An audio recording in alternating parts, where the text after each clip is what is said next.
a lot of the things that you're talking about is really intelligence and leveraging technology and people and empowering people. But there's got to be this part about when we talk about this smart call center, right? Let's just say that what you have is a small call center or contact center. We've talked about several key things, but if you were to sit there and rebuild a contact center from scratch tomorrow and say, here's everything I've learned and I had the chance to go build it, what are some of those key components that you think you just have to have for that center to be successful? Yeah, man, if I only knew what I know now back when we started, I would tell you technology, it has to be good. It doesn't have to be the best. I don't want to say I'm anti these enterprise solutions. I'm more about the service that I'm going to get from who I'm going to pick. So you have to get a decent dialer.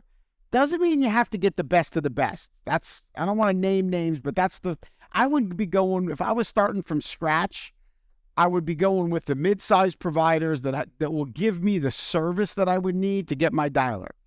I would make sure my circuits are good. I would make sure I have multiple circuits just in case, because you have to be up.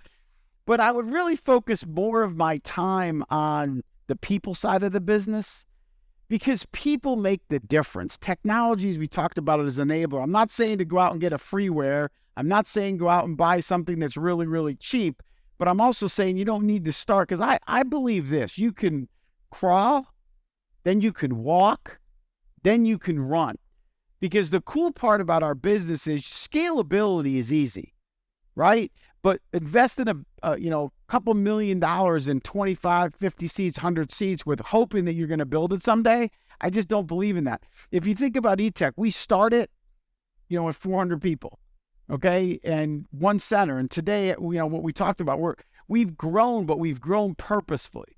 We haven't bought the best of the best technologies. We haven't bought the most expensive stuff. We tried to be niche market, but we've also tried to be able to work with companies like yourselves, right, that are more nimble, because I think that's what the industry's missing. There's no nimbleness anymore in the industry with these big, huge companies. They're not as nimble as you would need them to be, especially if you're starting up. I don't know if I answered it completely, but that's like the keys. It's not money spent is not always the best, in my opinion, because we've fired some of the biggest companies in the world, tech companies, that just couldn't perform.